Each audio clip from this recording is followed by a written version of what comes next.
Moderne science confirme te Irabrin à Percran, 22h46. Avten au travel true Gutland saucer Mariazon, en serer malisten. Indid, it note ita blind, butit it irint chest ta gros blind. Grand, 22h46.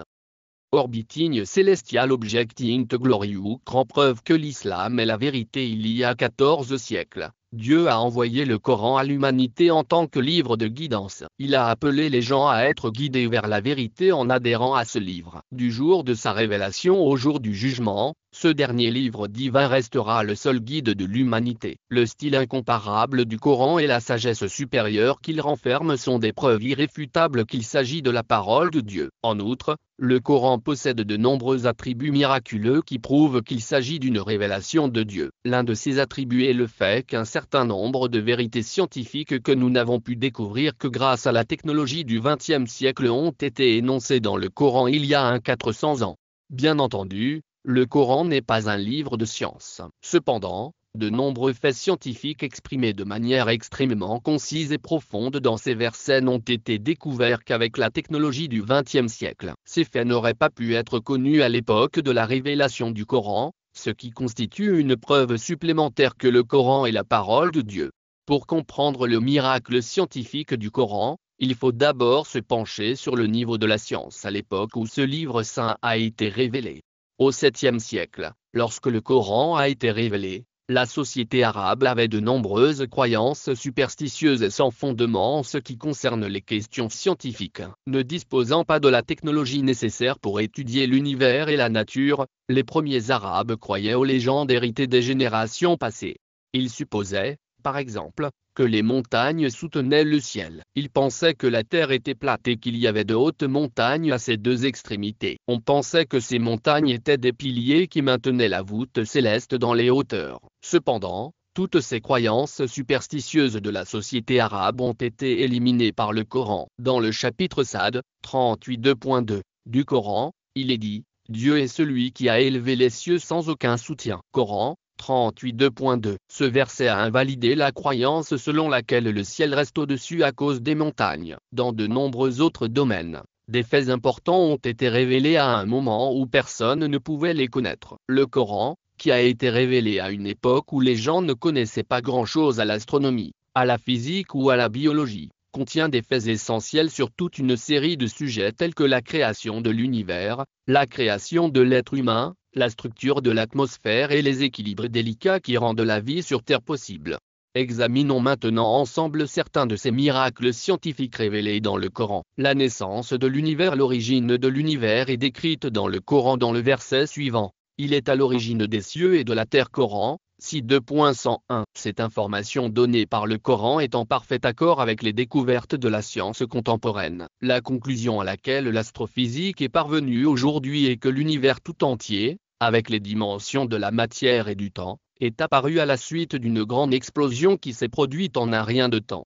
Cet événement, connu sous le nom de Big Bang, a prouvé que l'univers a été créé à partir du néant par l'explosion d'un seul point. Les milieux scientifiques modernes s'accordent à dire que le Big Bang est la seule explication rationnelle et prouvable du début de l'univers et de la manière dont l'univers est apparu. Avant le Big Bang, la matière n'existait pas. À partir d'un état de non-existence dans lequel ni la matière, ni l'énergie, ni même le temps n'existaient, et qui ne peut être décrit que métaphysiquement, la matière, l'énergie et le temps ont tous été créés. Ce fait, qui n'a été découvert que récemment par la physique moderne, nous a été annoncé dans le Coran il y a 400 ans. Les capteurs sensibles à bord du satellite spatial COB, lancé par la NASA en 1992, ont capturé des vestiges probants du Big Bang. Cette découverte a servi de preuve au Big Bang, qui est l'explication scientifique du fait que l'univers a été créé à partir de rien. L'expansion de l'univers. Edwin Hubble avec son télescope géant. Dans le Coran, révélé il y a 14 siècles à une époque où la science de l'astronomie était encore primitive, l'expansion de l'univers est décrite comme suit.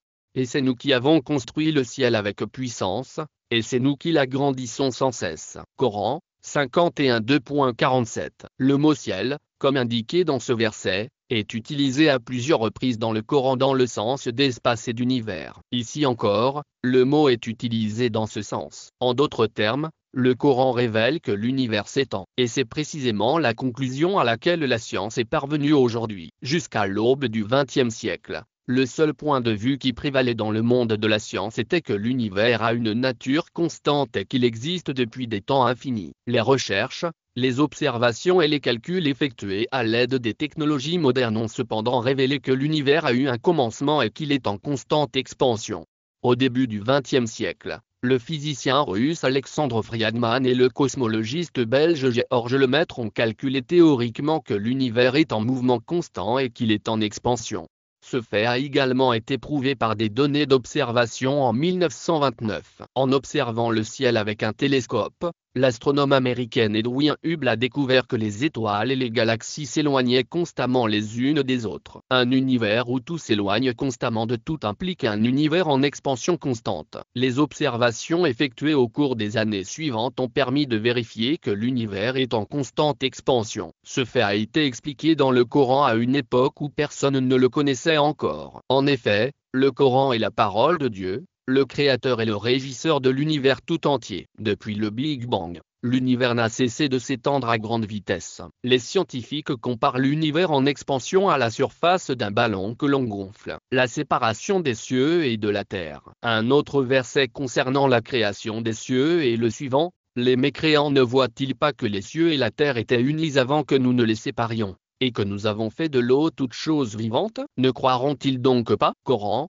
21h30. Le mot ratek, traduit par cousu-a, signifie mélanger dans chacun, mélanger dans les dictionnaires arabes. Il est utilisé pour désigner deux substances différentes qui forment un tout. L'expression nous avons décousu est le verbe fataka en arabe et implique que quelque chose naît en déchirant ou en détruisant la structure du ratek. La germination d'une graine à partir du sol est l'une des actions auxquelles ce verbe s'applique. Examinons à nouveau le verset en gardant ces connaissances à l'esprit. Dans ce verset, le ciel et la terre sont d'abord soumis au statut de ratek. Ils sont séparés, fataka, l'un sortant de l'autre. De manière intrigante, lorsque nous nous souvenons des premiers instants du Big Bang, nous constatons qu'un seul point englobait toute la matière de l'univers. En d'autres termes, tout, y compris les cieux et la terre qui n'étaient pas encore créés, était inclus dans ce point dans un état de ratek. Ce point a explosé violemment, provoquant la fataka de sa matière et créant ainsi la structure de l'univers tout entier. Lorsque nous comparons les expressions du verset avec les découvertes scientifiques, nous constatons qu'elles sont en parfait accord les unes avec les autres. Il est intéressant de noter que ces découvertes n'ont été faites qu'au XXe siècle. L'image représente le Big Bang, qui a révélé une fois de plus que Dieu a créé l'univers à partir du néant. Le Big Bang est une théorie qui a été prouvée par des preuves scientifiques. Bien que certains scientifiques aient tenté d'avancer des théories alternatives au Big Bang, les preuves scientifiques ont permis à la théorie d'être complètement acceptée par la communauté scientifique. Orbite. Lorsque le Coran fait référence au Soleil et à la Lune, il insiste sur le fait que chacun d'entre eux se déplace sur une orbite définie. C'est lui qui a créé la nuit et le jour, le soleil et la lune. Ils nagent, chacun dans une orbite. Coran, 21h33. Un autre verset mentionne également que le soleil n'est pas statique, mais qu'il se déplace sur une orbite définie, et le soleil court vers son lieu de repos. Tel est le décret du Tout-Puissant, de l'Omniscient. Coran, 37.2.38. Ces faits communiqués dans le Coran ont été découverts par des observations astronomiques à notre époque. Selon les calculs des experts en astronomie, le Soleil se déplace à la vitesse énorme de 720 000 km/h en direction de l'étoile Vega sur une orbite particulière appelée l'apex solaire. Cela signifie que le Soleil parcourt environ 17 280 000 km par jour. Avec le Soleil, toutes les planètes et tous les satellites qui se trouvent dans le système gravitationnel du Soleil parcourent également la même distance. En outre, toutes les étoiles de l'univers sont dans un mouvement planifié similaire. Le fait que l'univers entier soit rempli de chemins et d'orbites comme celui-ci est écrit dans le Coran comme suit: le ciel est plein de chemins et d'orbites. Coran, 51.2.7. L'univers compte environ 200 milliards de galaxies, composées chacune de près de 200 milliards d'étoiles. La plupart de ces étoiles ont des planètes, et la plupart de ces planètes ont des satellites. Tous ces corps célestes se déplacent sur des orbites calculées avec une grande précision. Depuis des millions d'années, chacun d'entre eux nage sur sa propre orbite, en parfaite harmonie avec tous les autres. En outre, de nombreuses comètes se déplacent également sur les orbites qui leur ont été assignées. Les orbites dans l'univers n'appartiennent pas seulement aux corps célestes, les galaxies se déplacent également à des vitesses énormes sur des orbites calculées et planifiées. Au cours de ces déplacements, aucun de ces corps célestes ne coupe la trajectoire d'un autre, ni n'entre en collision avec un autre. Il est certain qu'à l'époque où le Coran a été révélé, l'humanité ne possédait pas les télescopes ou les technologies d'observation avancées d'aujourd'hui permettant d'observer des millions de kilomètres d'espace, ni les connaissances modernes en physique ou en astronomie. Par conséquent, à cette époque, il n'était pas possible de déterminer scientifiquement que l'espace est plein de chemins et d'orbites, comme l'indique le verset. Cependant, cela nous a été ouvertement déclaré dans le Coran qui a été révélé à l'époque, car le Coran est la parole de Dieu. Comme beaucoup d'autres comètes dans l'univers, la comète de Halley, vue ci-dessus, se déplace également sur une orbite planifiée. Tous les corps célestes, y compris les planètes, les satellites de ces planètes, les étoiles et même les galaxies, ont leurs propres orbites qui ont été déterminées par des calculs très délicats. Celui qui a établi cet ordre parfait et qui le maintient est Dieu, qui a créé l'univers tout entier. La rondeur de la terre, il a créé les cieux et la terre pour la vérité. Il enveloppe la nuit dans le jour, et il enveloppe le jour dans la nuit. Coran, 39 2.5. Dans le Coran, les mots utilisés pour décrire l'univers sont tout à fait remarquables. Le mot arabe traduit par envelopper dans le verset ci-dessus est accourir. En anglais, il signifie faire chevaucher une chose par-dessus une autre, plié comme un vêtement que l'on met de côté. Par exemple, dans les dictionnaires arabes, ce mot est utilisé pour l'action d'envelopper une chose autour d'une autre, à la manière d'un turban. L'information donnée dans le verset sur le jour et la nuit qui s'enveloppent l'un l'autre comprend des informations précises sur la forme du monde. Cela ne peut être vrai que si la terre est ronde. Cela signifie que dans le Coran, révélé au 7e siècle, la rotondité du monde a été évoquée. Il convient toutefois de rappeler que les conceptions astronomiques de l'époque percevaient le monde différemment. On pensait alors que le monde était un plan plat et tous les calculs et explications scientifiques étaient basés sur cette croyance. Les versets du Coran, en revanche, contiennent des informations que nous n'avons apprises qu'au cours du siècle dernier. Le Coran étant la parole de Dieu, les mots les plus justes ont été utilisés pour décrire l'univers. Le toit protégé. L'atmosphère ne laisse passer que les rayons nécessaires à la vie. Les rayons ultraviolets, par exemple, n'atteignent le monde que partiellement. C'est la plage la plus appropriée pour permettre aux plantes de réaliser la photosynthèse et, en fin de compte, à tous les êtres vivants de survivre.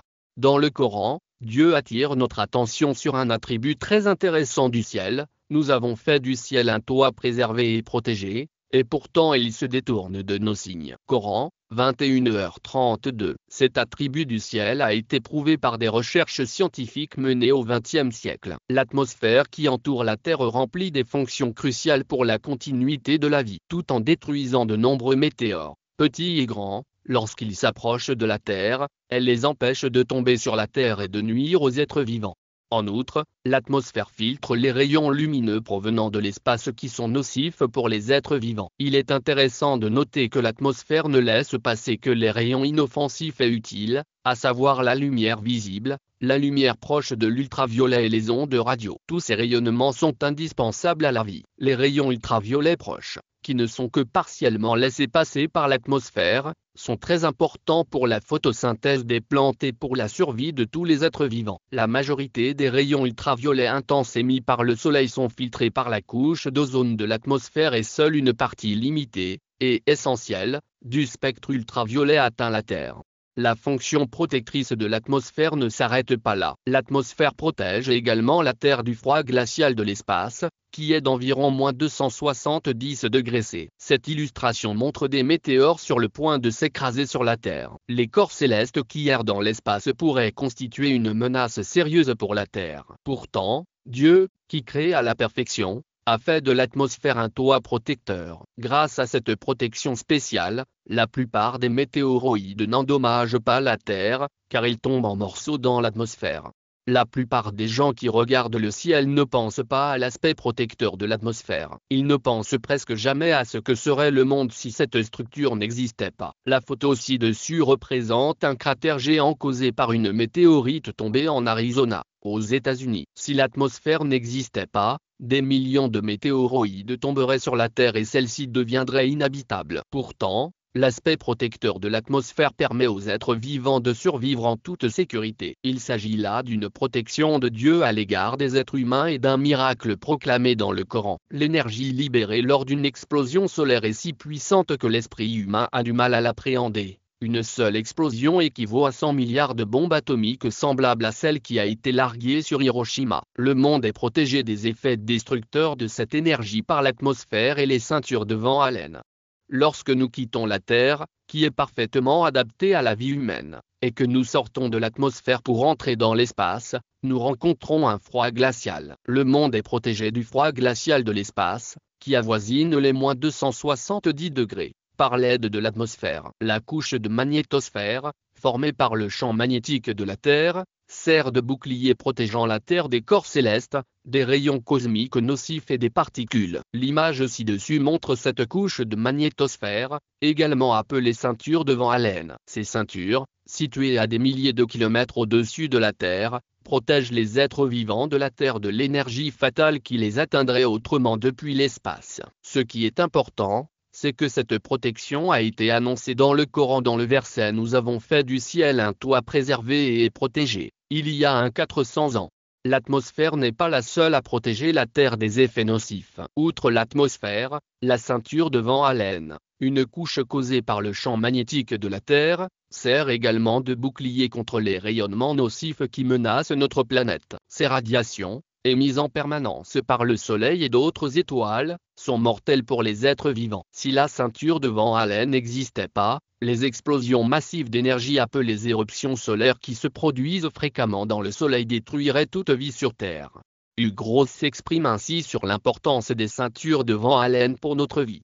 En fait, la Terre a la densité la plus élevée de toutes les planètes de notre système solaire. Ce grand noyau de nickel et de fer est à l'origine de notre important champ magnétique. Ce champ magnétique produit le bouclier radiatif de Van Allen, qui protège la Terre du bombardement radiatif. Si ce bouclier n'existait pas, la vie ne serait pas possible sur Terre. La seule autre planète rocheuse à posséder un champ magnétique est Mercure, mais l'intensité de son champ est 100 fois inférieure à celle de la Terre. Même Vénus, notre planète sœur, n'a pas de champ magnétique. Le bouclier radiologique de Van Allen est une conception propre à la Terre. Il y a des choses que tu fais peut-être et qui t'éloignent d'Allah. Si tu veux savoir quoi, clique sur le lien dans la description de la vidéo. L'énergie transmise dans une seule de ces rafales détectées ces dernières années a été calculée pour être équivalente à 100 milliards de bombes atomiques similaires à celles larguées sur Hiroshima. 58 heures après l'explosion, on a observé que les aiguilles magnétiques des boussoles présentaient un mouvement inhabituel et qu'à 250 km au-dessus de l'atmosphère terrestre, la température avait soudainement augmenté jusqu'à 500 degrés. En résumé, un système parfait est à l'œuvre au-dessus de la Terre. Il entoure notre monde et le protège contre les menaces extérieures. Les scientifiques ne l'ont appris que récemment, mais il y a des siècles, Dieu nous a informé dans le Coran que l'atmosphère de la planète fonctionnait comme un bouclier protecteur. Le retour du ciel. Le verset 11 de la sourate Tariq du Coran fait référence à la fonction de retour du ciel par le ciel et ses systèmes cycliques. Coran 426 2.11. Ce mot, interprété comme cyclique dans les traductions du Coran, a également le sens de renvoyer ou retourner. Comme on le sait, l'atmosphère qui entoure la Terre se compose de nombreuses couches. Chaque couche remplit une fonction importante au profit de la vie. Des recherches ont révélé que ces couches ont pour fonction de renvoyer les matériaux ou les rayons auxquels elles sont exposées dans l'espace ou de les faire redescendre sur la Terre. Examinons maintenant quelques exemples de cette fonction de recyclage des couches qui entourent la Terre. La troposphère, située entre 13 et 15 km au-dessus de la Terre, permet à la vapeur d'eau s'élevant de la surface de la Terre d'être condensée et de revenir sous forme de pluie. La couche d'ozone, à une altitude de 25 km, réfléchit les rayonnements nocifs et la lumière ultraviolette provenant de l'espace et les renvoie dans l'espace. L'ionosphère réfléchit les ondes radio émises par la Terre et les renvoie vers différentes parties du monde, à la manière d'un satellite de communication passif, ce qui rend possible la communication sans fil, la radio et la télévision sur de longues distances. La couche de magnétosphère renvoie dans l'espace les particules radioactives nocives émises par le Soleil et d'autres étoiles avant qu'elles n'atteignent la Terre. Le fait que cette propriété des couches de l'atmosphère, qui n'a été démontrée que récemment, ait été annoncée il y a des siècles dans le Coran, démontre une fois de plus que le Coran est la parole de Dieu. La présence d'eau est essentielle à la vie sur Terre. L'un des facteurs agissant dans la formation de l'eau est la troposphère, l'une des couches de l'atmosphère. La couche de la troposphère permet à la vapeur d'eau qui s'élève de la surface de la Terre d'être condensée et de redescendre sur la Terre sous forme de pluie. La couche atmosphérique qui bloque les rayons susceptibles d'être fatals à la vie sur Terre est l'ozonosphère. L'ozonosphère renvoie les rayons cosmiques nocifs comme les ultraviolets vers l'espace, les empêchant ainsi d'atteindre la Terre et de nuire à la vie. Chaque couche de l'atmosphère a des propriétés bénéfiques pour les êtres humains. La couche ionosphérique, l'une des couches supérieures de l'atmosphère, par exemple, réfléchit les ondes radio émises à partir d'un certain centre et les renvoie vers la Terre, ce qui permet de recevoir des émissions sur de longues distances. Les couches de l'atmosphère. Un fait concernant l'univers révélé dans les versets du Coran est que le ciel est composé de 7 couches. C'est lui qui a créé pour vous tout ce qui est sur la terre, puis qui a porté son attention vers le ciel et l'a organisé en 7 cieux réguliers. Il a la connaissance de toutes choses. Coran, 2h29. Il s'est ensuite tourné vers les cieux lorsqu'il y eut de la fumée. En 2 jours, il les détermina en 7 cieux et révéla, dans chaque ciel, son propre mandat. Coran 41 2.12, le mot cieux, qui apparaît dans de nombreux versets du Coran, est utilisé pour désigner le ciel au-dessus de la terre, ainsi que l'univers tout entier. Compte tenu de ce sens du mot, il apparaît que le ciel de la terre, ou l'atmosphère, est composé de 7 couches. La terre possède tous les attributs nécessaires à la vie. L'un d'entre eux est l'atmosphère, qui sert de bouclier protégeant les êtres vivants. Aujourd'hui, il est établi que l'atmosphère est constituée de différentes couches superposées. Comme le décrit le Coran, l'atmosphère est composée d'exactement 7 couches. C'est certainement l'un des miracles du Coran. En effet, on sait aujourd'hui que l'atmosphère mondiale est constituée de différentes couches superposées. En outre, elle se compose, comme le décrit le Coran, d'exactement 7 couches. Dans une source scientifique, le sujet est décrit comme suit. Il y a 14 siècles, alors que l'on croyait que le ciel était un corps unifié, le Coran a miraculeusement affirmé qu'il était constitué de couches, et qui plus est, de 7 couches. La science moderne, en revanche, n'a découvert que très récemment que l'atmosphère qui entoure la Terre est constituée de 7 couches de base. Les scientifiques ont découvert que l'atmosphère se compose de plusieurs couches. Ces couches se distinguent par des propriétés physiques telles que la pression et les types de gaz. La couche atmosphérique la plus proche de la Terre est appelée troposphère. Elle contient environ 90% de la masse totale de l'atmosphère. La couche située au-dessus de la troposphère est appelée stratosphère. La couche d'ozone est la partie de la stratosphère où se produit l'absorption des rayons ultraviolets. La couche située au-dessus de la stratosphère est appelée mésosphère. La thermosphère se trouve au-dessus de la mésosphère. Les gaz ionisés forment une couche dans la thermosphère appelée ionosphère. La partie la plus externe de l'atmosphère terrestre s'étend d'environ 480 km à 960 km. Cette partie est appelée exosphère. Si nous comptons le nombre de couches citées dans cette source, nous constatons que l'atmosphère est constituée d'exactement 7 couches, comme indiqué dans le verset 1. La troposphère 2. La stratosphère 3. Ozonosphère 4. Mésosphère 5. Thermosphère 6. Ionosphère 7. Exosphère. Un autre miracle important sur ce sujet est mentionné dans la déclaration « Il a révélé à chaque ciel son propre mandat » dans le verset 12 de la sourate Fussilet. En d'autres termes, dans ce verset, Dieu déclare qu'il a assigné à chaque ciel sa propre tâche. En effet, comme nous l'avons vu dans des chapitres précédents, chacune de ces couches a des fonctions vitales pour le bien de l'humanité et de tous les autres êtres vivants sur la Terre. Chaque couche a une fonction particulière, qui va de la formation de la pluie à la prévention des rayons nocifs, de la réflexion des ondes radio à la prévention des effets nocifs des météores. L'une de ces fonctions, par exemple, est décrite comme suit dans une source scientifique. L'atmosphère terrestre comporte 7 couches. La couche la plus basse est appelée troposphère. La pluie, La neige et le vent ne se produisent que dans la troposphère. C'est un grand miracle que ces faits, qui n'auraient pu être découverts sans la technologie du XXe siècle, aient été explicitement énoncés par le Coran il y a 400 ans.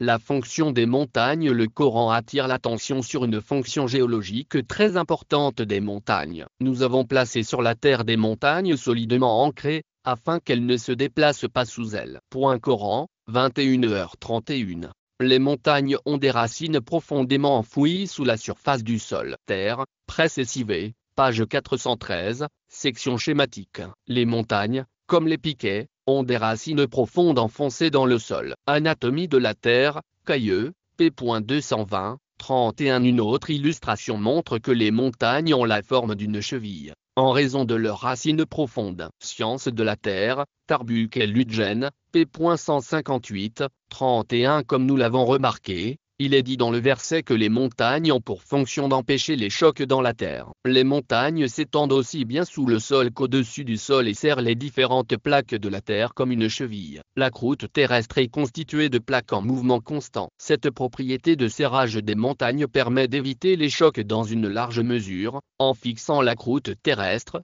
dont la structure est très mobile.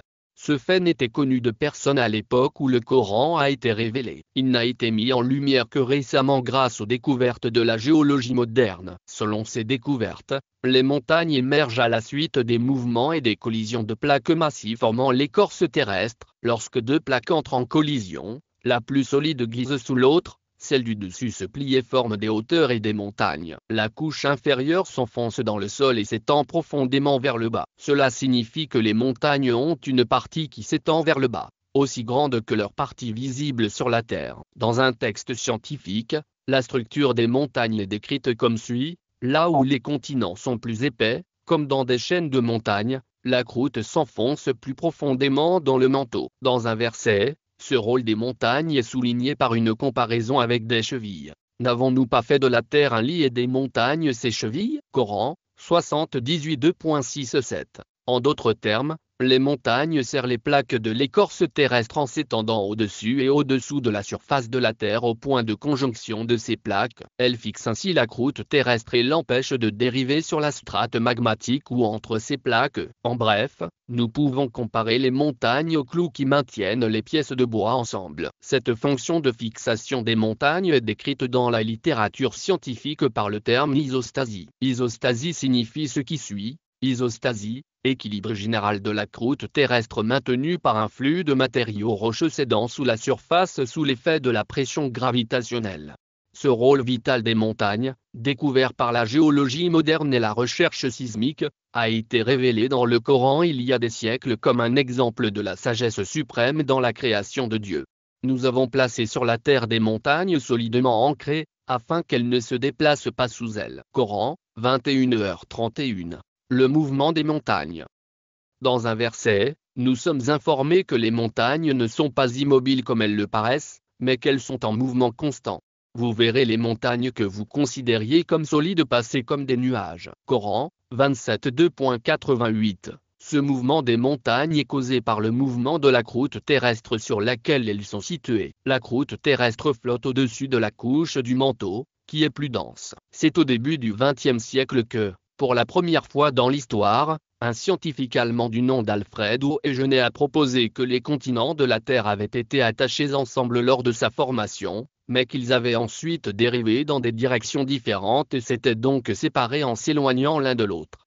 Les géologues n'ont compris que Wegener avait raison que dans les années 1980, 50 ans après sa mort. Comme Wegener l'a souligné dans un article publié en 1915, les masses terrestres ont été réunies il y a environ 500 millions d'années. Comme Wegener l'a souligné dans un article publié en 1915, les masses terrestres de la Terre ont été réunies il y a environ 500 millions d'années, et cette grande masse, appelée Pangée, était située au pôle sud. Il y a environ 180 millions d'années, la Pangée s'est divisée en deux parties qui ont dérivé dans des directions différentes. L'un de ces continents géants, le Gondwana, comprenait l'Afrique, l'Australie, l'Antarctique et l'Inde. Le second, la Laurasie, comprenait l'Europe, l'Amérique du Nord et l'Asie, à l'exception de l'Inde. Au cours des 150 millions d'années qui ont suivi cette séparation, Le Gondwana et la Laurasie se sont divisés en plusieurs parties plus petites. Ces continents qui ont émergé après la division de la Pangée se sont constamment déplacés à la surface de la Terre à raison de plusieurs centimètres par an, modifiant entre-temps les rapports entre la mer et la Terre. Découvert grâce aux recherches géologiques menées au début du XXe siècle, ce mouvement de la croûte terrestre est expliqué par les scientifiques de la manière suivante. La croûte est la partie supérieure du manteau, d'une épaisseur d'environ 100 km, sont divisées en segments appelés plaques. Il existe 6 plaques principales et plusieurs petites plaques. Selon la théorie de la tectonique des plaques, ces plaques se déplacent sur la Terre, entraînant avec elles les continents et le fond des océans. Le mouvement des continents a été mesuré entre 1 et 5 cm par an. Au fur et à mesure que les plaques se déplacent, la géographie de la Terre se modifie lentement. Chaque année, par exemple, l'océan Atlantique s'élargit légèrement. Il y a un point très important à souligner ici. Dieu a qualifié le mouvement des montagnes de dérive dans ce verset. Aujourd'hui, les scientifiques modernes utilisent également le terme de dérive des continents pour désigner ce mouvement. C'est incontestablement l'un des miracles du Coran que d'avoir annoncé dans le Coran ce fait scientifique récemment découvert par la science.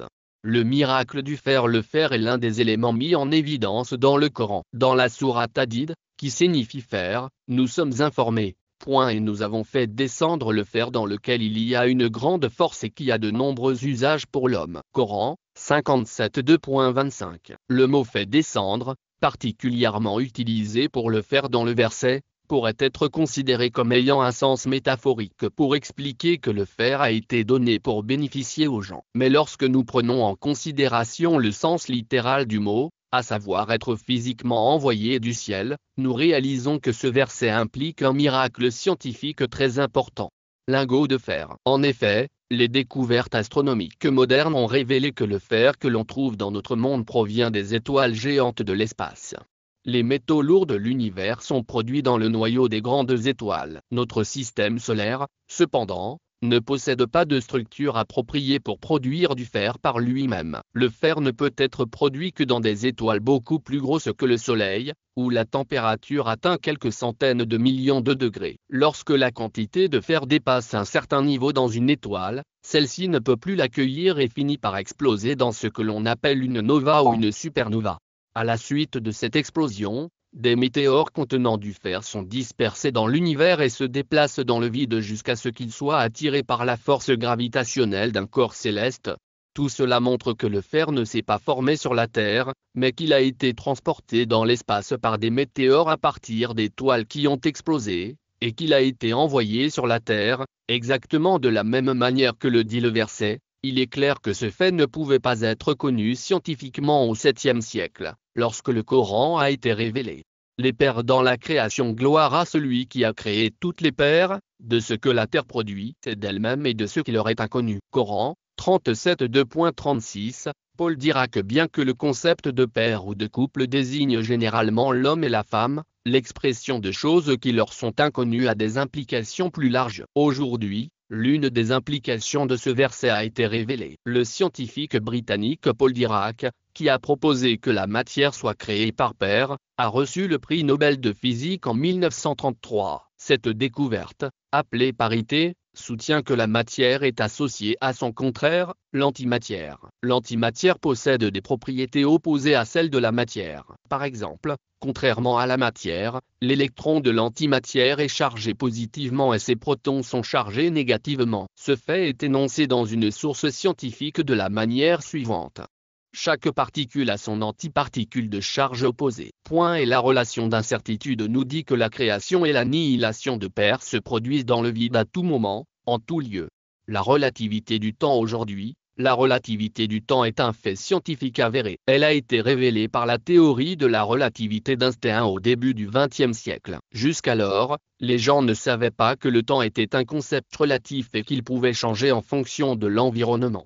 Pourtant, le grand scientifique Albert Einstein a ouvertement prouvé ce fait avec la théorie de la relativité. Il a démontré que le temps dépend de la masse et de la vitesse. Dans l'histoire de l'humanité, personne n'avait exprimé clairement ce fait auparavant. À une exception près, Le Coran contient des informations sur la relativité du temps. Voici quelques versets à ce sujet. Il vous demande d'hâter le châtiment. Dieu ne manquera pas à sa promesse. Un jour auprès de votre Seigneur équivaut à 1000 ans dans votre façon de compter. Coran, 22h47. Il dirige toute l'affaire du ciel à la terre. Puis elle remontera vers lui. Un jour dont la durée est de 1000 ans, selon votre manière de mesurer. Coran, 32.2.5. Les anges et l'esprit montent vers lui en un jour dont la durée est de 50 000 ans. Coran, 70.2.4. Dans certains versets, il est indiqué que les gens perçoivent le temps différemment et qu'ils peuvent parfois percevoir une période très courte comme étant très longue. La conversation suivante entre des personnes lors de leur jugement dans l'au-delà en est un bon exemple. Il dira: combien d'années avez-vous séjourné sur la terre? Ils répondront: nous y avons séjourné un jour ou une partie d'un jour. Demandez à ceux qui savent compter. Il dira: vous n'y êtes resté qu'un peu de temps, si vous ne saviez pas. Coran, 23h12. Le fait que la relativité du temps soit si clairement mentionnée dans le Coran, qui a commencé à être révélé en 610, est une autre preuve qu'il s'agit d'un livre saint.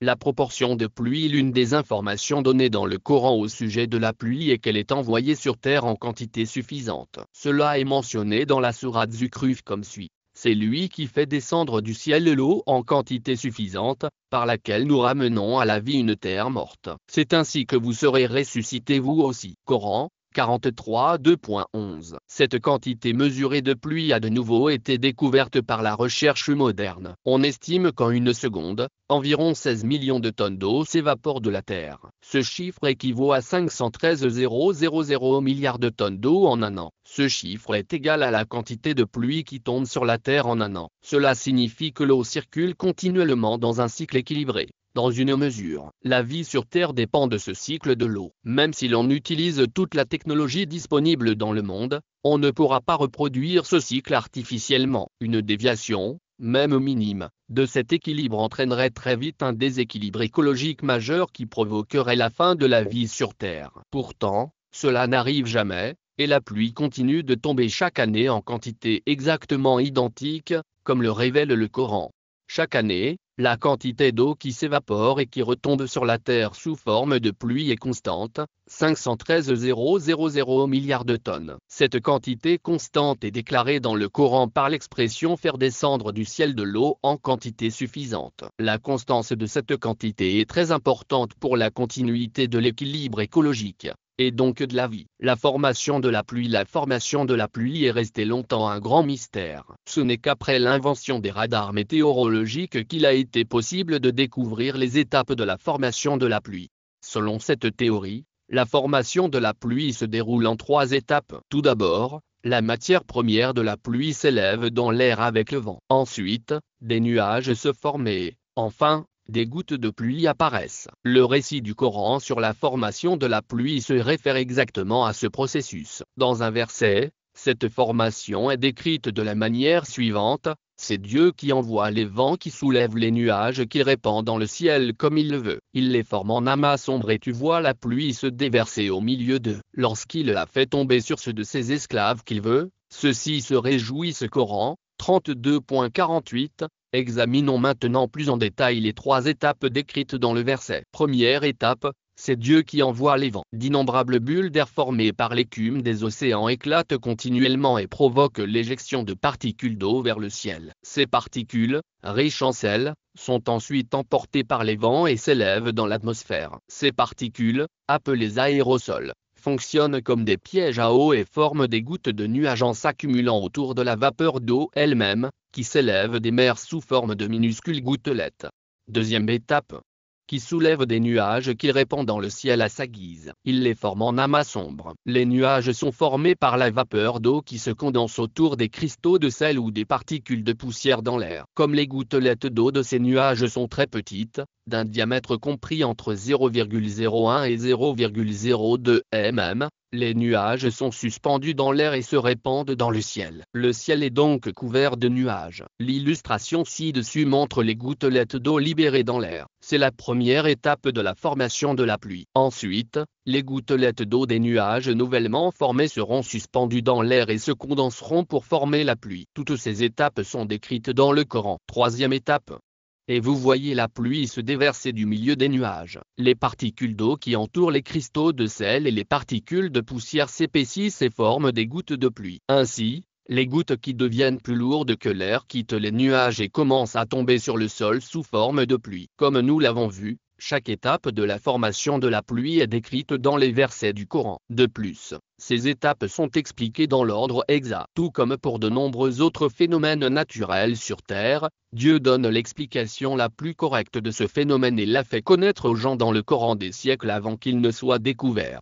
Dans un autre verset, l'information suivante est donnée à propos de la formation de la pluie. N'avez-vous pas vu comment Dieu conduit les nuages, puis les réunit, puis en fait une pile, et vous voyez alors la pluie en sortir? Il fait descendre du ciel des masses montagneuses chargées de grêle froide, frappant qui il veut et éloignant qui il veut. L'éclat de ces éclairs aveugle presque la vue. Coran, 24h43. Les scientifiques qui étudient les types de nuages ont obtenu des résultats surprenants concernant la formation des nuages de pluie. Les nuages de pluie se forment et prennent forme selon des systèmes et des étapes bien définis. Les étapes de formation des cumulonimbus, un type de nuage de pluie, sont les suivantes.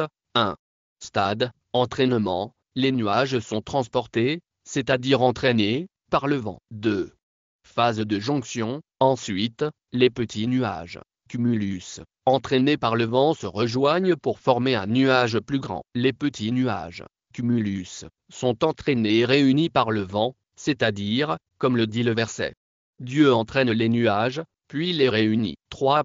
Étape, empilement, lorsque les petits nuages se rejoignent, les courants ascendants à l'intérieur du plus gros nuage augmentent. Les courants ascendants près du centre du nuage sont plus forts que ceux qui se trouvent près des bords. Ces courants ascendants entraînent une croissance verticale du corps du nuage, qui s'empile. Cette croissance verticale fait que le corps du nuage s'étend vers des régions plus froides de l'atmosphère, où des gouttes d'eau et de grêle se forment et commencent à grossir de plus en plus. Lorsque ces gouttes d'eau et de grêle deviennent trop lourdes pour être soutenues par les courants ascendants, elles commencent à tomber du nuage sous forme de pluie, de grêle, et se taira. Nous devons nous rappeler que les météorologues ne connaissent que depuis peu les détails de la formation, de la structure et du fonctionnement des nuages. Grâce à l'utilisation d'équipements avancés tels que les avions, les satellites, les ordinateurs, etc. Il est évident que Dieu nous a donné une information qui n'aurait pas pu être connue il y a 400 ans. Les vents fécondants. Un verset du Coran mentionne la caractéristique fécondante des vents et la formation de la pluie qui en résulte. Nous envoyons des vents fécondants, puis nous faisons descendre du ciel de l'eau qui vous abreuve abondamment. Coran, 15h22. Ce verset indique que la première étape de la formation de la pluie est le vent. Jusqu'au début du XXe siècle, la seule relation connue entre le vent et la pluie était que le vent entraînait les nuages. Cependant, les découvertes météorologiques modernes ont démontré le rôle fécondant du vent dans la formation de la pluie. Cette fonction fécondante du vent fonctionne de la manière suivante. À la surface des océans et des mers, d'innombrables bulles d'air se forment en raison de l'action moussante de l'eau. Lorsque ces bulles éclatent, des milliers de particules minuscules, d'un diamètre d'1 centième de millimètre seulement, sont projetées dans l'air. Ces particules, appelées aérosols, se mélangent aux poussières transportées par le vent depuis la Terre et sont transportées dans les couches supérieures de l'atmosphère. Ces particules transportées en altitude par les vents entrent en contact avec la vapeur d'eau. La vapeur d'eau se condense autour de ces particules et se transforme en gouttelettes d'eau. Ces gouttelettes d'eau se rassemblent d'abord pour former des nuages, puis retombent sur la Terre sous forme de pluie. Comme on le voit, les vents fécondent la vapeur d'eau flottant dans l'air avec les particules qu'ils transportent depuis la mer, et contribuent finalement à la formation de nuages de pluie. Si les vents ne possédaient pas cette propriété, les gouttelettes d'eau ne se formeraient jamais dans la haute atmosphère et la pluie n'existerait pas. Le point le plus important est que ce rôle critique du vent dans la formation de la pluie a été énoncé il y a des siècles dans un verset du Coran, à une époque où les gens connaissaient très peu de choses sur les phénomènes naturels. L'image ci-dessus montre les étapes de la formation d'une vague. Les vagues sont formées par le vent qui souffle au-dessus de la surface de l'eau. Avec le vent, les particules d'eau commencent à se déplacer dans un mouvement circulaire. Ce mouvement forme bientôt des vagues, l'une après l'autre, et les bulles formées par les vagues se répandent dans l'air. C'est la première étape de la formation de la pluie. Ce processus est décrit dans le verset suivant. Nous envoyons les vents fécondants, puis nous faisons descendre l'eau du ciel. Les mers ne se mélangent pas entre elles. L'une des propriétés des mers qui n'a été découverte que récemment est relatée dans un verset du Coran comme suit. Il a relâché les deux mers, qui se rejoignent, en les séparant par une barrière qu'elles ne franchissent pas. Coran, 55 2.19-20. Cette propriété des mers, à savoir qu'elles se rejoignent mais ne se mélangent pas du tout, n'a été découverte que très récemment par les océanographes. En raison de la force physique appelée tension superficielle, les eaux de mer voisines ne se mélangent pas. Causée par la différence de densité de leurs eaux, la tension superficielle les empêche de se mêler l'une à l'autre, comme si un mince mur les séparait. Il est intéressant de noter qu'à une époque où les gens n'avaient aucune connaissance de la physique, de la tension superficielle ou de l'océanographie, le Coran a révélé ce phénomène. L'obscurité dans les mers et les vagues internes ou l'état des mécréants est semblable aux ténèbres d'une mer insondable, couverte de vagues au-dessus desquelles se trouvent des vagues au-dessus desquelles se trouvent des nuages, des couches de ténèbres, les unes sur les autres. Si l'on étend la main, on la voit à peine. Ceux à qui Dieu ne donne pas de lumière n'en ont pas. Coran, 24h40. L'environnement général des mers profondes est décrit dans le livre intitulé Océan. L'obscurité dans les mers profondes et les océans se trouve à une profondeur de 200 mètres et moins. À cette profondeur, il n'y a pratiquement pas de lumière. En dessous de 1000 mètres de profondeur, il n'y a pas de lumière du tout. Aujourd'hui, nous connaissons la structure générale de la mer, les caractéristiques des êtres vivants qui y vivent, sa salinité, ainsi que la quantité d'eau qu'elle contient, sa surface et sa profondeur. Des sous-marins et des équipements spéciaux, développés grâce à la technologie moderne, permettent aux scientifiques d'obtenir ces informations.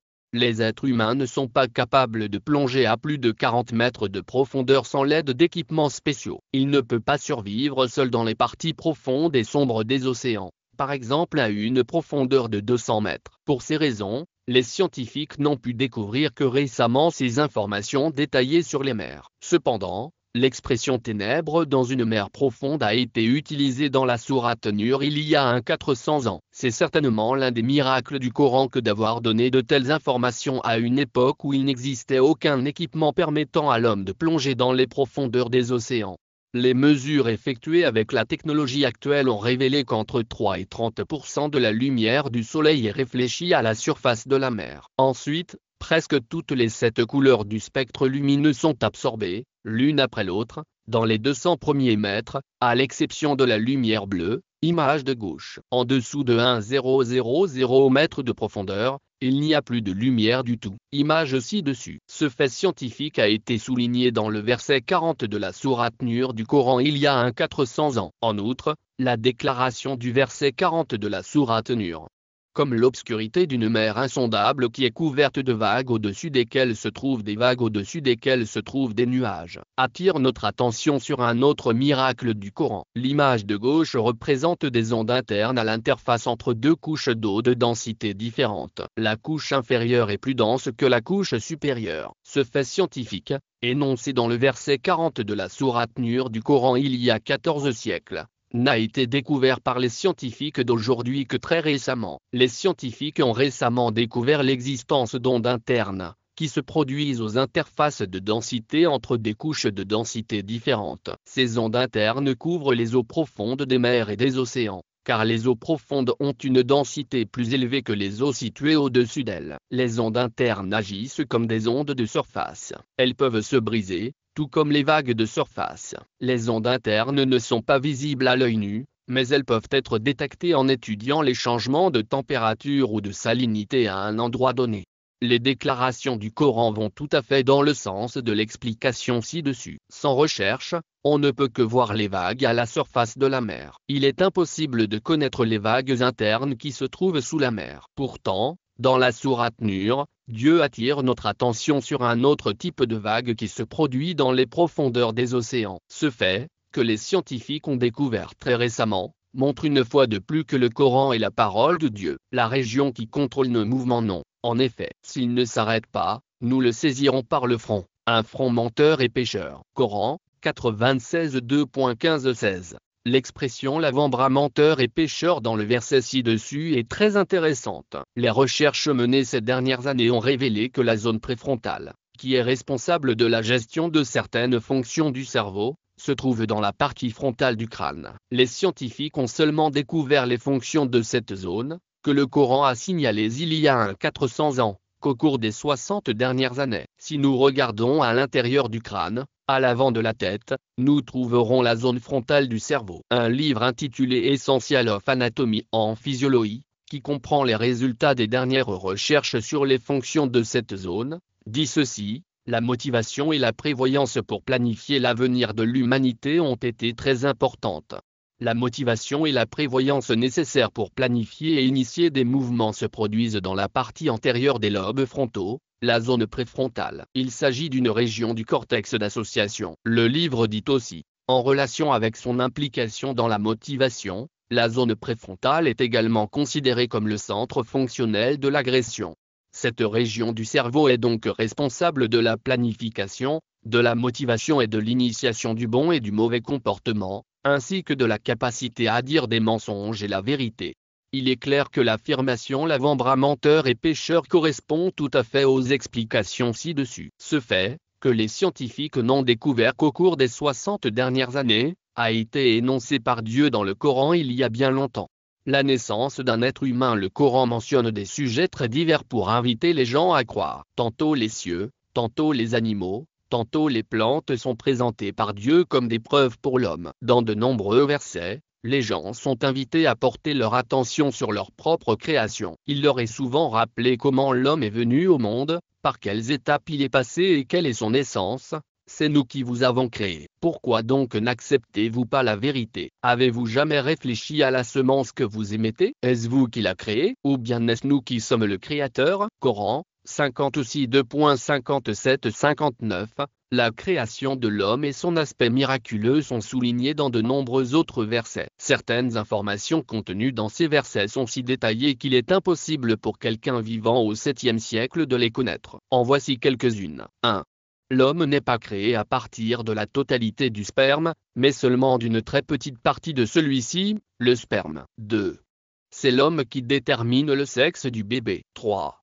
L'embryon humain adhère à l'utérus de la mère comme une sangsue. 4.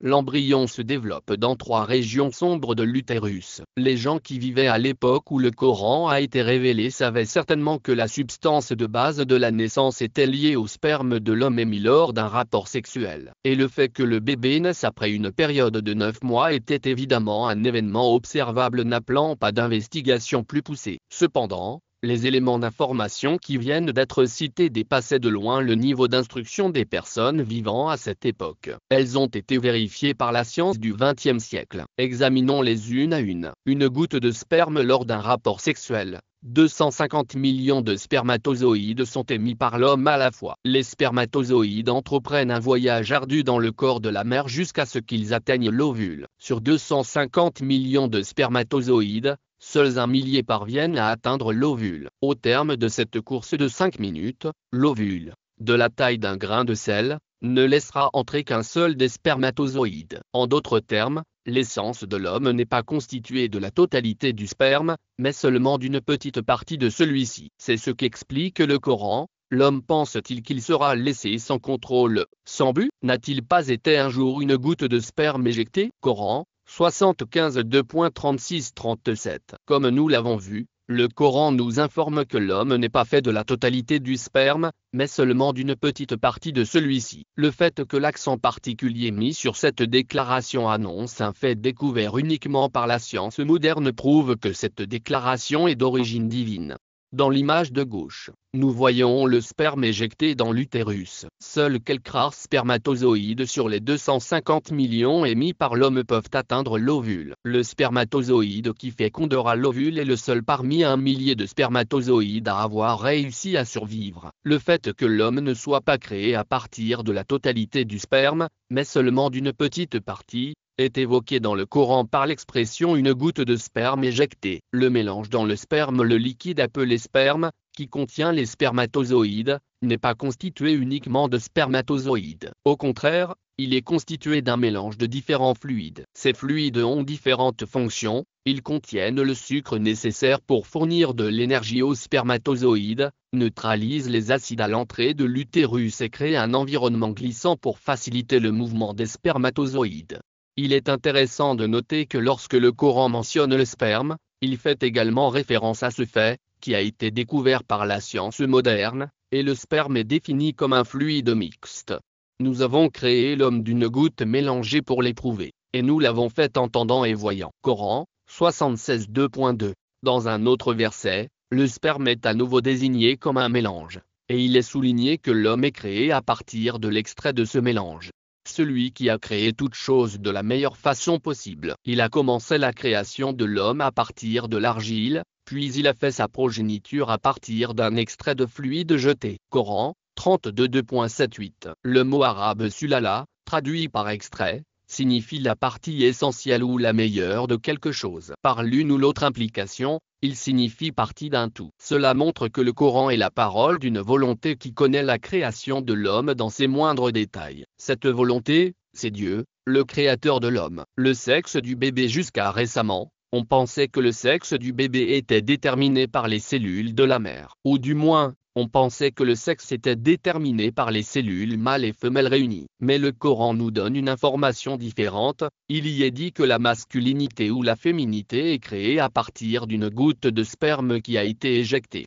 Il a créé les deux sexes, mâle et femelle, à partir d'une goutte de sperme éjectée. Coran, 53 2.45-46. Dans le Coran, il est dit que la masculinité ou la féminité sont créées à partir d'une goutte de sperme qui a été éjectée. Cependant, jusqu'à récemment, on pensait que le sexe du bébé était déterminé par les cellules de la mère. Ce n'est qu'au XXe siècle que la science a découvert cette information contenue dans le Coran. Cette information et de nombreux autres détails similaires concernant la création de l'homme ont été énoncés dans le Coran il y a plusieurs siècles. Le développement des disciplines de la génétique et de la biologie moléculaire a validé scientifiquement l'exactitude de cette information donnée par le Coran. On sait aujourd'hui que le sexe est déterminé par les spermatozoïdes de l'homme et que la femme n'a aucun rôle à jouer dans ce processus. Le chromosome Y porte les caractéristiques de la masculinité, tandis que le chromosome X porte celles de la féminité. Dans l'ovule de la mère, il n'y a que le chromosome X, qui détermine les caractéristiques féminines. Dans le sperme du père, il y a des spermatozoïdes qui comprennent soit des chromosomes X, soit des chromosomes Y. Le sexe de l'enfant dépend donc de son sexe. Par conséquent, le sexe de l'enfant dépend de la présence d'un chromosome X ou Y dans le spermatozoïde qui féconde l'ovule. En d'autres termes, comme l'indique le verset, le facteur déterminant le sexe du bébé est le sperme, qui provient du père. Cette connaissance, qui ne pouvait pas être connue à l'époque où le Coran a été révélé, prouve que le Coran est la parole de Dieu. Les chromosomes sont les principaux éléments qui déterminent le sexe. 2 des 46 chromosomes qui déterminent la structure d'un être humain sont identifiés comme étant les chromosomes sexuels. Ces deux chromosomes sont appelés XY chez les hommes et XX chez les femmes, car la forme des chromosomes ressemble à ces lettres. Le chromosome Y porte les gènes qui codent pour la masculinité, tandis que le chromosome X porte les gènes qui codent pour la féminité. La formation d'un nouvel être humain commence par la combinaison croisée de l'un de ces chromosomes, qui existe par paire chez les hommes et les femmes. Chez la femme, les deux composantes de la cellule sexuelle, qui se divisent en deux lors de l'ovulation, portent des chromosomes X. La cellule sexuelle d'un homme, en revanche, produit deux types de spermatozoïdes différents, l'un contenant des chromosomes X et l'autre des chromosomes Y. Si un chromosome X de la femme s'unit à un spermatozoïde contenant un chromosome X, le bébé est de sexe féminin. S'il s'unit au spermatozoïde qui contient un chromosome Y, le bébé est de sexe masculin. En d'autres termes, le sexe du bébé est déterminé par le chromosome du mâle qui s'unit à l'ovule de la femelle. Rien de tout cela n'était connu avant la découverte de la génétique au XXe siècle. En effet, dans de nombreuses cultures, on croyait que le sexe du bébé était déterminé par le corps de la femme. C'est pourquoi les femmes étaient blâmées lorsqu'elles donnaient naissance à des filles. Or, 13 siècles avant la découverte des gènes humains, le Coran a révélé des informations qui démentent cette superstition, et fait référence à l'origine du sexe qui ne se trouve pas chez la femme, mais dans le sperme provenant de l'homme.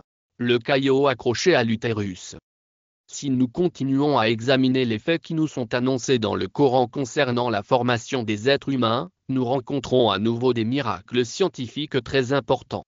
Dans la première phase de son développement, Le bébé dans le ventre de sa mère se présente sous la forme d'un zygote, qui s'accroche à l'utérus pour se nourrir du sang de sa mère. L'image ci-dessus montre un zygote qui ressemble à un morceau de chair. Cette formation, découverte par l'embryologie moderne, a été miraculeusement énoncée dans le Coran il y a 14 siècles avec le mot halak, qui signifie une chose qui s'accroche à un endroit et qui est utilisé pour décrire les sangsues qui s'accrochent à un corps pour en sucer le sang. Lorsque le spermatozoïde de l'homme s'unit à l'ovule de la femme, l'essence du futur bébé se forme. Cette cellule unique, appelée zygote en biologie, commencera instantanément à se reproduire en se divisant et deviendra finalement un morceau de chair appelé embryon. Celui-ci ne peut évidemment être vu par les êtres humains qu'à l'aide d'un microscope. L'embryon, cependant, ne passe pas sa période de développement dans le vide. Il s'accroche à l'utérus comme des racines qui sont fermement fixées à la terre par leur vrille. Grâce à ce lien, l'embryon peut obtenir du corps de la mère les substances essentielles à son développement. C'est à ce moment-là que se révèle un miracle très important du Coran. En se référant à l'embryon qui se développe dans le ventre de la mère, Dieu utilise le mot halak dans le Coran. Récite, au nom de ton Seigneur qui a créé l'homme à partir d'halak. Récite, au nom de ton Seigneur qui a créé l'homme à partir de l'halak, et ton Seigneur est le plus généreux. Coran, 96 2.3. Le sens du mot halak en arabe est une chose qui s'accroche à un endroit. Ce mot est littéralement utilisé pour décrire les sangsues qui s'accrochent à un corps pour en sucer le sang. L'utilisation d'un mot aussi approprié pour désigner l'embryon qui se développe dans l'utérus de la mère prouve une fois de plus que le Coran est une révélation de Dieu, le Seigneur de tous les mondes. L'enroulement des muscles sur les os. Un autre aspect important des informations données dans les versets du Coran concerne les étapes du développement de l'être humain dans le ventre de sa mère. Les versets précisent que dans le ventre de la mère, les os se développent d'abord, puis les muscles se forment et s'enroulent autour d'eux.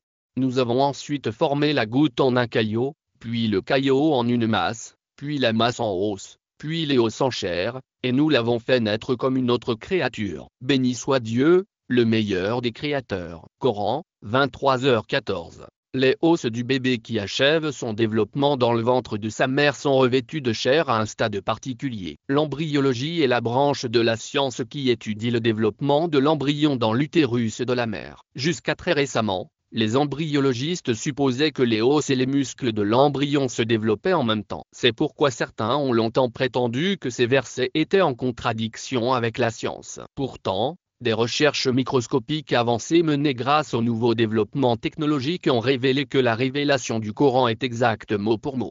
Ces observations au niveau microscopique ont montré que le développement dans l'utérus de la mère se déroule exactement de la manière décrite dans les versets. Tout d'abord, le tissu cartilagineux de l'embryon s'ossifie. Ensuite, des cellules musculaires sélectionnées parmi les tissus entourant les os se rassemblent et s'enroulent autour des os. Cet événement est décrit dans une publication scientifique intitulée Developing Human dans les termes suivants. Au cours de la 7e semaine, le squelette commence à s'étendre à l'ensemble du corps et les os prennent leur forme familière. À la fin de la 7e semaine et au cours de la 8e semaine, les muscles prennent leur place autour des formes osseuses. De nombreuses étapes du développement du bébé dans le ventre de sa mère sont décrites dans le Coran. Comme le décrit le verset 14 de la sourate Muminin, le cartilage de l'embryon dans l'utérus de la mère s'ossifie d'abord. Ces os sont ensuite recouverts de cellules musculaires. Dieu décrit ce développement dans le verset suivant. Nous avons ensuite formé la masse en os et revêtu les os de chair.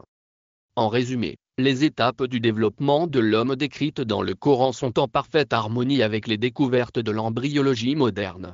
Les 3 stades du bébé dans le ventre de sa mère. Le Coran raconte que l'homme est créé en 3 étapes dans le ventre de sa mère. Il vous crée, étape par étape, dans le ventre de vos mères, dans une triple obscurité. Tel est Dieu, votre Seigneur. La souveraineté est la sienne. Il n'y a pas d'autre Dieu que lui. Qu'est-ce qui vous a fait dévier? Coran, 39 2.6. Comme on le comprendra, ce verset souligne que l'être humain est créé dans le ventre de sa mère en 3 étapes distinctes. En effet, la biologie moderne a révélé que le développement embryologique du bébé a lieu dans 3 régions distinctes de l'utérus de la mère. Aujourd'hui, dans tous les manuels d'embryologie étudiés dans les facultés de médecine, ce sujet est considéré comme un élément de connaissance de base.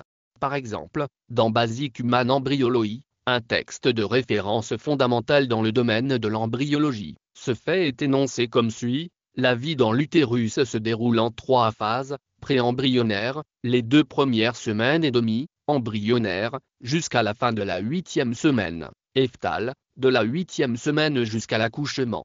Ces phases correspondent aux différents stades de développement d'un bébé. En bref, les principales caractéristiques de ces stades de développement sont les suivantes. Stade préembryonnaire. Au cours de cette première phase, le zygote se développe par division et, lorsqu'il devient un amas de cellules, il s'enfouit dans la paroi de l'utérus. Tout en continuant à croître, les cellules s'organisent en 3 couches. Stade embryonnaire. La deuxième phase dure 5 semaines et demie, pendant lesquelles le bébé est appelé embryon. À ce stade, les organes et systèmes de base du corps commencent à apparaître à partir des couches cellulaires. Le stade fœtal. À partir de ce stade, l'embryon est appelé fœtus. Cette phase commence à la 8e semaine de gestation et dure jusqu'à la naissance. La particularité de ce stade est que le fœtus ressemble à un être humain, avec son visage, ses mains et ses pieds. Bien qu'il ne mesure que 3 cm de long au départ, tous ces organes sont déjà apparents. Cette phase dure environ 30 semaines et le développement se poursuit jusqu'à la semaine de l'accouchement. Le Coran, 39.2.6, souligne que l'homme est créé dans le ventre de sa mère en 3 étapes distinctes. En effet, l'embryologie moderne a révélé que le développement embryologique du bébé a lieu dans 3 régions distinctes de l'utérus de la mère. Les informations sur le développement dans l'utérus de la mère ne sont devenues disponibles qu'après des observations effectuées à l'aide d'appareils modernes. Cependant, comme beaucoup d'autres faits scientifiques, ces éléments d'information sont transmis dans les versets du Coran de manière miraculeuse. Le fait que des informations aussi détaillées et précises aient été données dans le Coran à une époque où les gens disposaient de peu d'informations sur les questions médicales est une preuve évidente que le Coran n'est pas une parole d'homme, mais la parole de Dieu. Le lait maternel est un mélange inégalé, créé par Dieu, qui constitue à la fois une excellente source de nourriture pour le nouveau-né et une substance qui accroît sa résistance aux maladies. Même les aliments artificiels pour bébés produits par la technologie d'aujourd'hui ne peuvent remplacer cette source miraculeuse de nutrition. Chaque jour, on découvre un nouveau bienfait du lait maternel pour le bébé. La science a notamment découvert que l'allaitement jusqu'à 2 ans après la naissance est très bénéfique. Dieu nous donne cette information importante, qui n'a été découverte par la science que très récemment, avec le verset. Son sevrage se fit en 2 ans, il y a 14 siècles. Et nous avons prescrit à l'homme la bonté envers ses parents, sa mère l'a porté en supportant contrainte sur contrainte, et son sevrage s'est fait en 2 ans. Coran, 31.2.14. L'identité dans l'empreinte digitale. Si le Coran affirme qu'il est facile pour Dieu de ramener l'homme à la vie après la mort, il insiste particulièrement sur les empreintes digitales des personnes. Oui, nous sommes capables de remettre en ordre l'extrémité de ses doigts. Coran, 75.2.34. Chaque personne, y compris les vrais jumeaux, a une empreinte digitale unique. En d'autres termes, l'identité des personnes est codée au bout de leurs doigts. Ce système de codage peut également être comparé au système de code barre utilisé aujourd'hui. L'accent mis sur les empreintes digitales a une signification très particulière. En effet, l'empreinte digitale de chacun est unique. Chaque personne vivante ou ayant vécu dans ce monde possède un ensemble d'empreintes digitales uniques. C'est pourquoi les empreintes digitales sont considérées comme une preuve d'identité très importante, exclusive à leurs propriétaires, et sont utilisées à cette fin dans le monde entier. Il y a peut-être des choses que vous faites et qui vous éloignent d'Allah. Si vous voulez les connaître, cliquez sur le lien dans la description de la vidéo. Ce qui est important, c'est que cette caractéristique des empreintes digitales n'a été découverte qu'à la fin du 19e siècle. Auparavant, les gens considéraient les empreintes digitales comme des courbes ordinaires sans importance ni signification particulière. Cependant, dans le Coran, Dieu désigne le bout des doigts, qui n'attirait l'attention de personne à l'époque, et attire notre attention sur leur importance, une importance qui n'a finalement été comprise qu'à notre époque. Deuxième partie, les informations sur l'avenir dans le Coran. Introduction. Un autre aspect miraculeux du Coran est qu'il révèle à l'avance un certain nombre d'événements importants qui se produiront dans le futur. Le chapitre Fat, 48.2.7, du Coran, par exemple, a annoncé aux croyants qu'ils allaient conquérir la Mecque, alors occupée par les païens, Dieu a confirmé la vision de son messager par la vérité, vous entrerez dans la masjid al-Haram en toute sécurité, si Dieu le veut, en vous rasant la tête et en vous coupant les cheveux sans aucune crainte. Il savait ce que vous ne saviez pas et a ordonné, à la place de cela, une victoire imminente. Coran, 48:2.27. Si l'on y réfléchit bien, on peut considérer que ce verset annonce une autre victoire qui aura lieu avant celle de la Mecque. En effet, comme l'indique le verset, les croyants ont d'abord conquis la forteresse de Kibé, qui était sous le contrôle des Juifs, avant d'entrer à la Mecque. L'annonce des événements à venir n'est que l'un des éléments de sagesse du Coran, ce qui prouve également que le Coran est la parole de Dieu, qui possède un savoir infini. La défaite de Byzance est l'une des nouvelles concernant l'avenir, accompagnée d'autres informations qui n'auraient pas pu être connues par les gens de l'époque. Le point le plus intéressant de cet événement historique, qui sera examiné en détail dans les pages suivantes, est que les Romains ont été vaincus dans la région la plus basse du monde. Ce point est intéressant parce que le verset en question insiste particulièrement sur le point le plus bas. Avec la technologie de l'époque, il était évidemment impossible d'effectuer une telle mesure et de déterminer le point le plus bas du monde. Il s'agit d'une révélation aux hommes de la part de Dieu, l'Omniscient. La victoire de Byzance. Une autre révélation étonnante du Coran concernant l'avenir se trouve dans les premiers versets de la sourate Rum, qui fait référence à l'Empire byzantin, la partie orientale du futur Empire romain. Dans ces versets, il est indiqué que l'Empire byzantin a subi une grande défaite, mais qu'il remportera bientôt la victoire. Elif, Lam, Mim. Les Romains ont été vaincus sur la terre la plus basse, mais après leur défaite, ils seront eux-mêmes victorieux dans quelques années. L'affaire appartient à Dieu du début à la fin. Coran, 32.14. Le bassin de la mer Morte où Byzance a été vaincu par les Perses. Ci-dessus, une photo satellite de la région. La région du lac de Lu, qui est la région la plus basse du monde, se trouve à 395 mètres au-dessous du niveau de la mer. Ces versets ont été révélés vers 620 après Jésus-Christ, près de 7 ans après la grave défaite de la Byzance chrétienne face aux Perses idolâtres. Pourtant, les versets indiquaient que Byzance serait bientôt victorieuse. En fait, Byzance avait alors subi de si lourdes pertes qu'il lui semblait impossible de survivre, et encore moins d'être à nouveau victorieuse. Les Perses, mais aussi les Avares, les Slaves et les Lombards constituaient de sérieuses menaces pour l'Empire byzantin. Les Avares sont parvenus jusqu'au mur de Constantinople. L'empereur byzantin Héraclius avait ordonné que l'or et l'argent des églises soient fondus et transformés en monnaie pour couvrir les dépenses de l'armée. Lorsque cela s'avéra insuffisant, même les statues de bronze furent fondues pour être transformées en argent. De nombreux gouverneurs s'étaient révoltés contre l'empereur Héraclius et l'empire était sur le point de s'effondrer. La Mésopotamie, la Cilicie, la Syrie, la Palestine, l'Égypte et l'Arménie, qui avaient appartenu à Byzance, sont envahis par les Perses, idolâtres.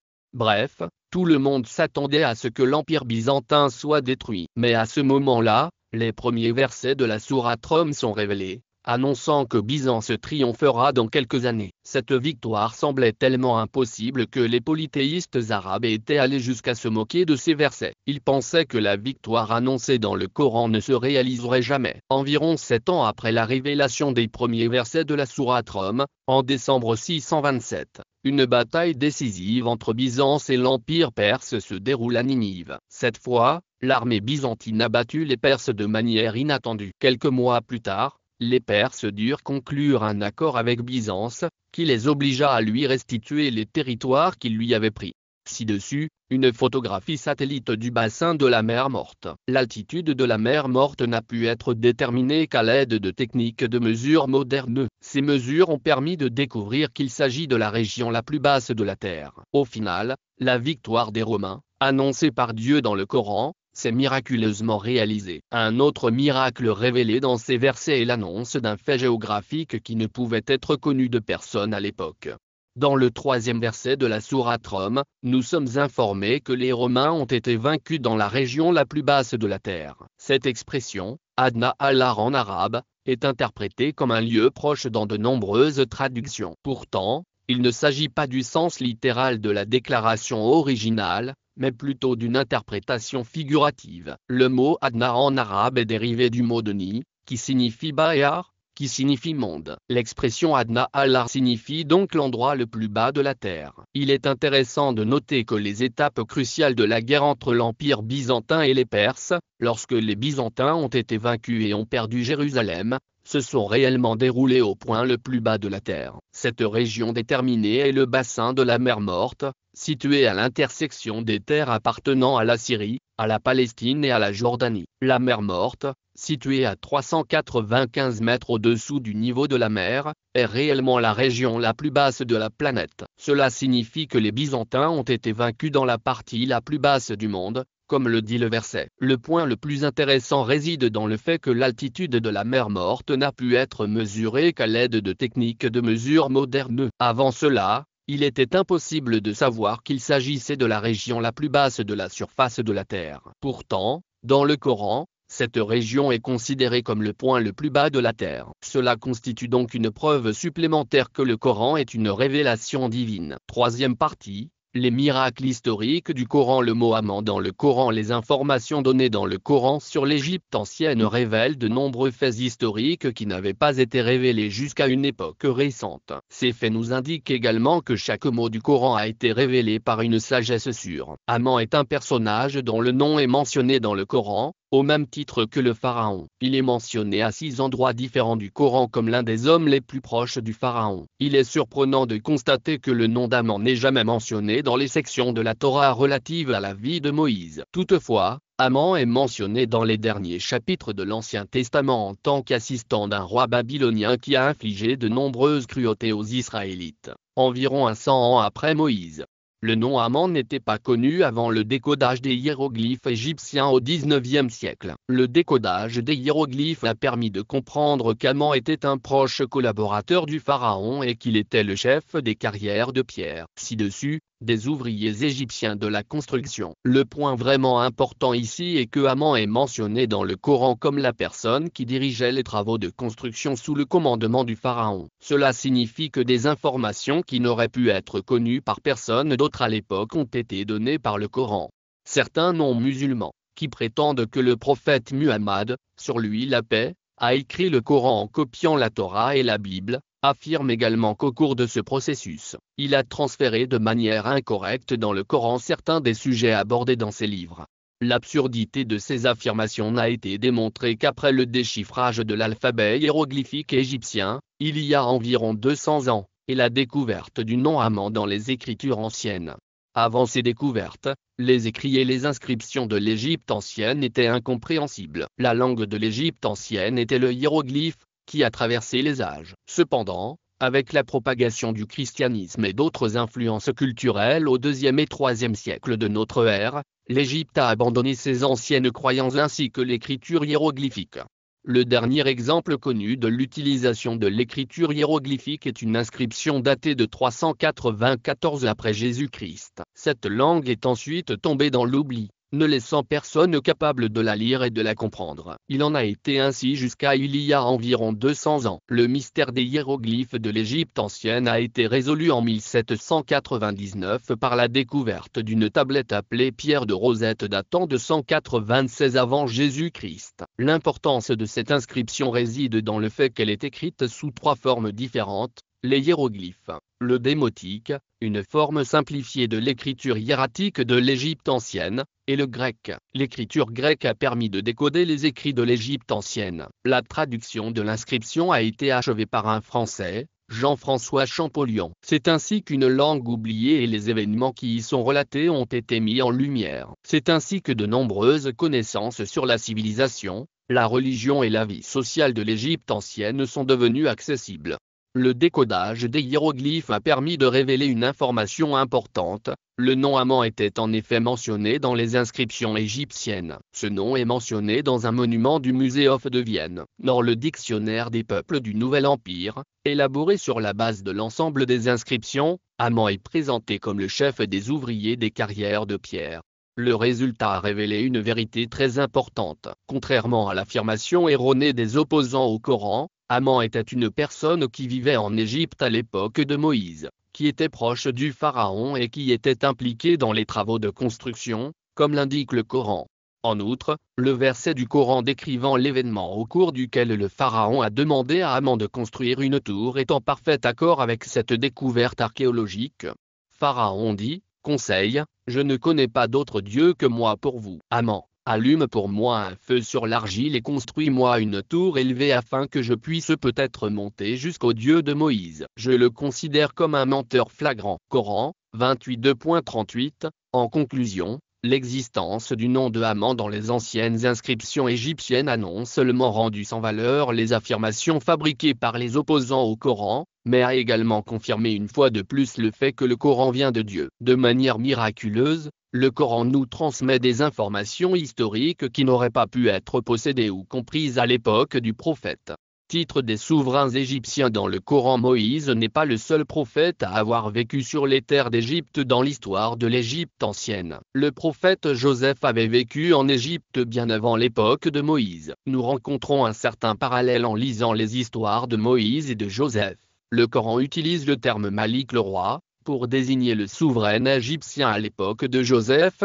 Le roi, Malik, dit, « Amenez-moi tout de suite Joseph, afin que je l'attire tout près de moi. » Après lui avoir parlé, il déclara, « Aujourd'hui, tu es digne de confiance, établi à nos yeux. » Coran, 12h54. En revanche, le dirigeant de l'époque de Moïse est appelé Pharaon. Nous avons donné à Moïse 9 signes évidents. Interrogez la tribu d'Israël sur le moment où il vint à eux et où Pharaon lui dit, « Moïse, je crois que tu es ensorcelé. » Coran, 17:2.101. Les documents historiques disponibles aujourd'hui nous montrent la raison des différentes nomenclatures de ces dirigeants. Le mot pharaon était à l'origine le nom donné au palais royal dans l'Égypte ancienne. Les souverains de l'ancienne dynastie n'utilisaient pas ce titre. L'utilisation du mot pharaon comme titre du souverain n'a commencé qu'à l'époque du nouvel empire de l'histoire égyptienne. Cette période a commencé avec la 18e dynastie, 1539-1292 avenue Jésus-Christ,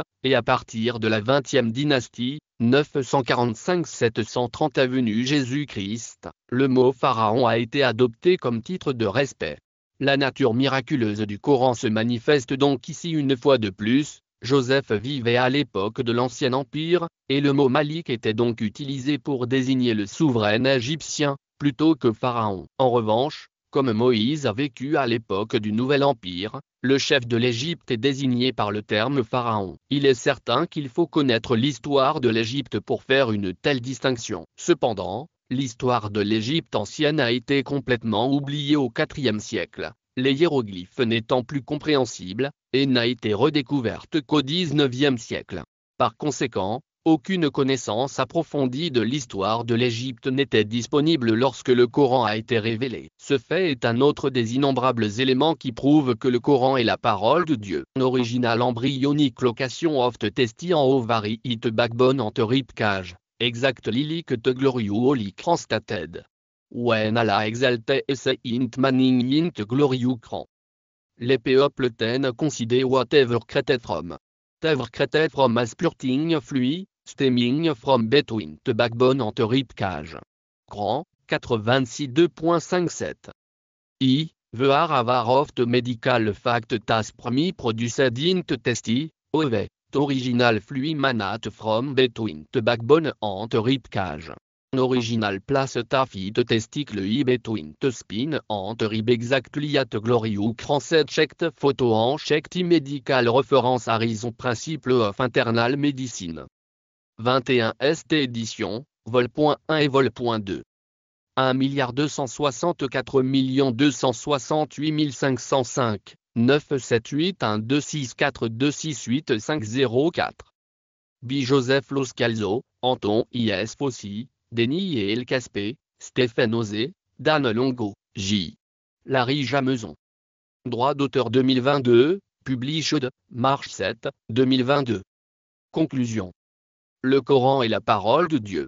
Tout ce que nous avons vu jusqu'à présent nous montre un fait clair, le Coran est un livre tel que toutes les nouvelles qui y sont relatées se sont avérées vraies. Des faits concernant des sujets scientifiques et des nouvelles concernant l'avenir, que personne ne pouvait connaître à l'époque, ont été annoncées dans ces versets. Il est impossible que ces informations aient été connues avec le niveau de connaissance et de technologie de l'époque. Cela prouve clairement que le Coran n'est pas une parole d'homme. Le Coran est la parole du Dieu Tout-Puissant, qui est à l'origine de tout et qui englobe tout par son savoir. Dans un verset, Dieu dit à propos du Coran, « S'il avait été d'un autre que Dieu, ils y auraient trouvé beaucoup d'incohérences. » Coran 4.2.4-22. Non seulement il n'y a pas d'incohérence dans le Coran, mais chaque information qu'il contient révèle chaque jour un peu plus le miracle de ce livre divin.